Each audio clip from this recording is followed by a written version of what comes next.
On to the AFC North. The Browns, Ravens, and Steelers, and then Bengals. I think off the bat, the Bengals are not going to win this division. I agree. Joe Burrow coming off an ACL injury. They lost William Jackson, Mackenzie Alexander. Jamar Chase, thus far, doesn't look like the 5th overall pick in the draft. Yep. I have them going 5-12 this year. Okay. And they could win less games. It really depends.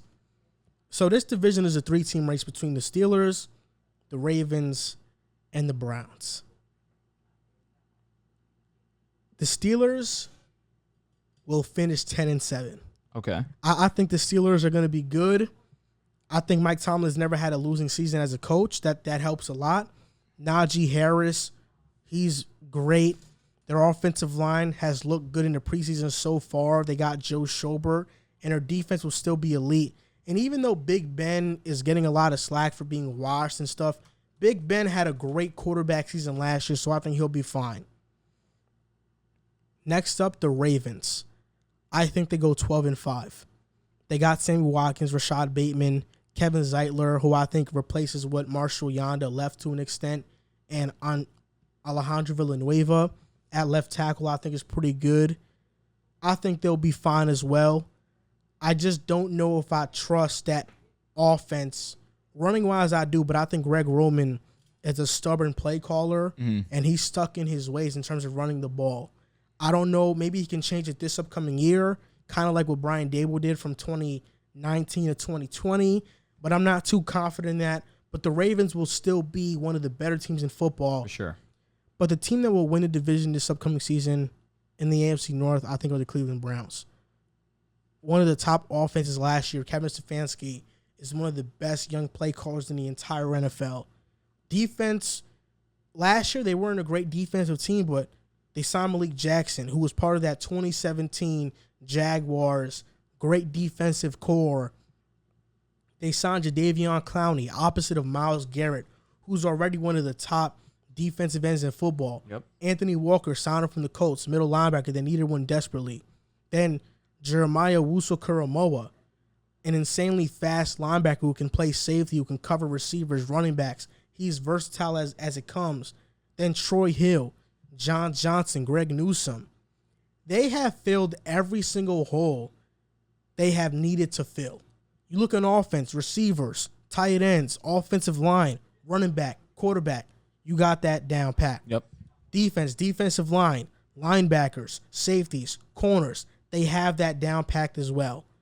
I think the Browns will be the best team in the AFC North, and I think they'll be the second best team in the AFC behind the Chiefs. I think the Browns this year, they are for real. They are legit. And Browns record you had at? 13-4. 13-4. All right, so I agree. Bengals will finish last. I believe they'll probably go something around 5-12 sounds right. I'm gonna give them an extra game. I'm gonna give them 6-11. I feel as if Joe Burrow hasn't looked himself. Jamar Chase hasn't looked himself. But I think that we still should not see them be around a 5-win team. 6 is still not great at all. You still go 6-11. You had a bad year. But they're in a tough division. They're in one of the more stacked divisions in football. I do believe third place is actually going to be the Ravens. Now, this is kind of, not what everyone else thinks.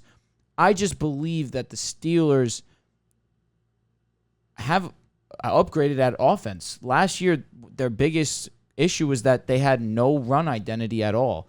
They didn't have James Conner because he was in and out of the lineup constantly. He would play the first quarter, he would play stellarly, and then he just missed the rest of the game because his body was failing him all season long. But when he played, he was really solid. Now, you bring in Najee Harris, who is a premier back, who will be a premier back in this league, has already shown some flashes of that in preseason. I feel as if now Ben, for sure, is older, and he's not going to have that same mobility that he has had. But we have also seen this preseason him show some flashes of being able to still get outside the pocket and still make a throw right on the money. I believe you guys can go look at it. It was against the Lions. He had a play similar like that where pressure, the pocket's collapsing. He finds a way to manipulate himself out of there, make a throw right where the receiver needs it to make the catch. I believe the Ravens are going to finish third, and it's not going to be that the Ravens have a bad season. I think that they're actually going to be 11 and I believe it's going to be 11-6 because of the extra game. 11-6 sounds right to me. I believe defensively they still are very strong. They have one of the better secondaries in the league. I believe their front seven. It is still very good. I believe that it is aging, though. Calais Campbell's getting up there in age. They lost Yannick Ngakoue to free agency. So it's not like they got better as a whole defensively. Offensively, though, I still think that they're going to be the Ravens that we've been prone to seeing these last couple years. I think that Lamar not only will but needs to show improvement with his arm, at least show some kind of flashes to his MVP season where he threw 35 touchdowns that year. And I do want to see him be effective on the ground because obviously he is showtime when he takes off and uses his legs. But I want to see him throw the football and be effective because I'm tired of people saying that he can't do it or that he doesn't want to do it. He has the arm. He does have the arm talent. It's just that he's so much more effective with his legs. Why wouldn't you want to give him the ball and let him make something happen? Now, to the Steelers, I believe that they're going to be a 12-win team again this season. They still have one of the best defenses in this league. I still do question their secondary. Joe Hayden is getting up there in age. Cameron Sutton is solid. They did lose Steven Nelson, which does hurt. He was pretty. And Mike Hilton. And Mike Hilton as well. Both of them who were very good for them last season. So secondary is my worry for them, but they still have TJ Watt, who is, according to the NFL Top 100, a top 10 player in this league. I do believe he is a top 10 player in this league, top 2 defensive for sure. He impacts the game in so many different ways. Still have Cameron Hayward on this squad. Stephon Tuitt is still on this squad. Devin Bush, not Devin White. Devin White plays for the Bucs. Devin Bush was a very good pickup for them last season as well. He made his impact felt immediately. Obviously, they have Minkah Fitzpatrick, who is top 2, top 3 safeties in our league. They still have this all world defense still.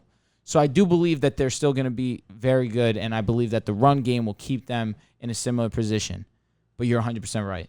The Browns are going to be amazing this season. You said it perfectly. They have it all. I'm not going to reiterate what you said. They have an O-line. They have probably the best run game in football, and I'm saying that with Derrick Henry being alive.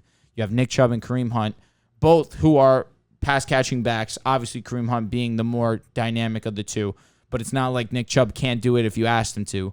Now, you get Odell back coming off of ACL, who is more hungry as he's probably ever been in his career, and he's already faced a lot of scrutiny. He's going to want to show that he is an X-Factor type player, one that is going to be able to get it done for his squad, that's going to translate to wins. Jarvis Landry isn't a slouch. Njoku's still on the squad. Austin Hooper has always been a solid, reliable option for them. This team has everything offensively. Then you go and look on defensively, like you mentioned. Myles Garrett is arguably the best pass rusher in football. I guess if you want to count Aaron Donald is just the best at everything, sure. But pass rushing, it's him, Nick Bosa. Him, Joey Bosa, Nick Bosa.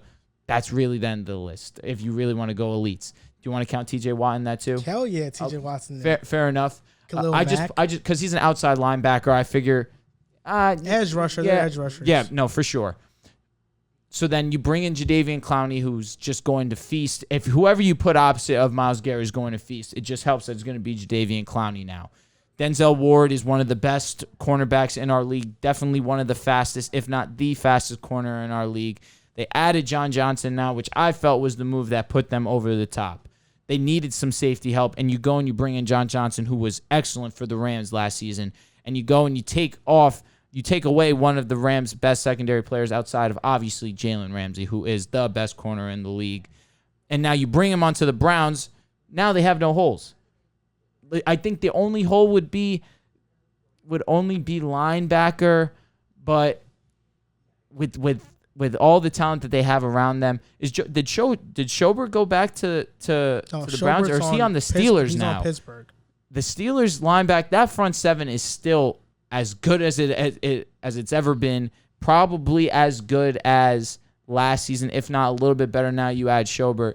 So it's going to be a very close race in this AFC North, but I do believe that the Browns get it done. I have them going 13-4 as well. Yeah, I think the Cleveland Browns are probably going to win the division. They should, at least on paper. They have the best roster in the division. They have a top 5 roster in the entire NFL. I think Baltimore, we still have to see more stuff from Lamar Jackson.